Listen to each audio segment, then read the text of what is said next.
যেহেতু চলে যেতে হবে, সেটা হচ্ছে যে ধারাবর্ষ হওয়ার জন্য আপনাদের সবারই ইচ্ছা, এই ইচ্ছাটা আমারও ছিল।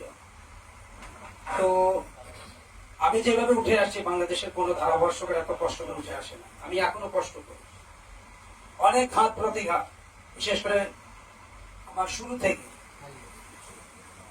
এখনো ঘাত প্রতিঘাত আছে। তো আমি এইগুলা মেনটেন করে চলি। আর অনেকে আসার পরে সবাই বলেন যে দাদা আপনার মতো আমার মতো হওয়ার কোনো দরকার নেই, রাত্রে ঘুমাতে পারবেন না, রাস্তায় প্রেশার নিয়ে চলতে হবে, এটা বাস্তবতা। আমি আমার লাইফে আমার ধরেন 19-20 বছরে পড়ে যাচ্ছে। আশীর্বাদ ভাই আমার ওনারা যখন কমেন্ট্রি করতেন, আমি পিন্টু ভাই, আশীর্বাদ ভাই, স্মিতা ভাই, তাদের সাথে কমেন্ট্রি করেছি, অনেক কিছু শিখেছি, সেগুলো ধরেন দিয়ে চলছি। আর সবচেয়ে বড় জিনিস হচ্ছে যে আমি শুধু নিজে কাজ করি না, আমি অনেককে হেল্প করি। বাংলাদেশ বেতারে কাজ করেছি, ওখানকার অনেককে সুযোগ করে দিয়েছি, জুনিয়রদেরকে দিয়েছি। কিন্তু যাদেরকে সুযোগ করে দিয়েছি 5ই আগস্টের পর তাদের চেহারাটা এখন ব্যতিক্রম।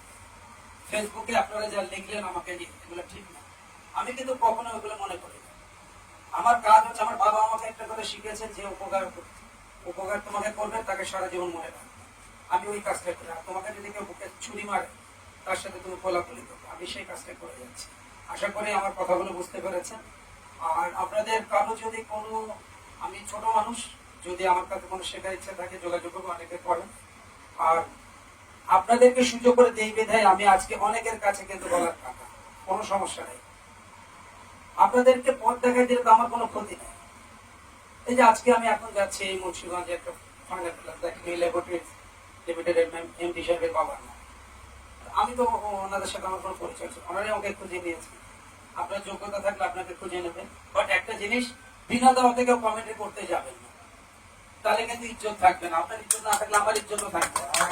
আমার কাছে অনেক প্রমাণ আছে, কে কোথায় কি করেন না করেন, সে যেই হোক।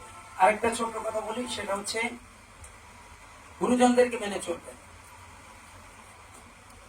এবং যার কাছ থেকে একদিন শিখবেন তাকে মনে রাখবেন, এই জিনিসটা মনে রাখবেন। আর সততা নিয়ে চলেন, দেখবেন যে পথ আপনার জন্য অনেক অনেক প্রশস্ত এবং ক্লিয়ার। হ্যাঁ, আপনাকে এগিয়ে যাওয়ার ক্ষেত্রে অনেক বাধা বিপত্তি থাকবে, আমার ক্ষেত্রে হয়েছে, প্রত্যেকের ক্ষেত্রে এটা হবে। তবে আমি কখনো হাল ছাড়ি না। 2003 সালে ঢাকা এসেছিলাম, আপনারা সবাই জানেন। ওই সময় আমি চিন্তা করেছিলাম প্রফেশনাল কমেন্ট্রি, পেশাদারিত্ব, 12 বছর ধরে চলে, আমি চালাই। আমি তো চালাচ্ছি, ঢাকা শহরে থাকছি, আমি তারপর চাকরি করি, কিন্তু সেখানে প্রতিবন্ধকতা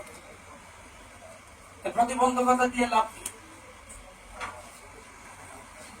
আমি তো আমার মতন করে আমি একটা রাজ্য গড়ে নিয়েছি। আজকে গুরুর জন্য স্যাক্রিফাইস করে দিয়েছে বাংলাদেশ বেতার, এটা সবাই জানে। যদিও ছড়ানো হয় তোমার কল্যাণ ব্যাংক করা, কোনো সমস্যা নেই, আমি অন্যান্য জায়গাতেও কাজ করছি। আর কমেন্ট্রি করতে গেলে কমেন্ট্রি করার মতো মানসিকতা নিয়ে আসতে। আপনাদের প্রত্যেকের, আমি শুরুতে বলেছি, সবার আগে যখন এসেছিলাম, যে আপনাদের উচ্চারণে কাজ করেন, এরপরে তাহলে বেসিক বিষয়, কারণ সবার ক্ষেত্রে একই সমস্যা, উচ্চারণ। আমি গত পরশুদিন ফেসবুকে স্ট্যাটাস দিয়েছি, বাংলাদেশ বেতারে যারা কমেন্ট্রি করছে, আমাদের সময় কিন্তু আমাদেরকে ভুল ধরিয়ে দেওয়া হতো, এখন যারা হয় কিনা আমি জানি না। বোলারকে বোলার, হোয়াইট বলকে হোয়াইট,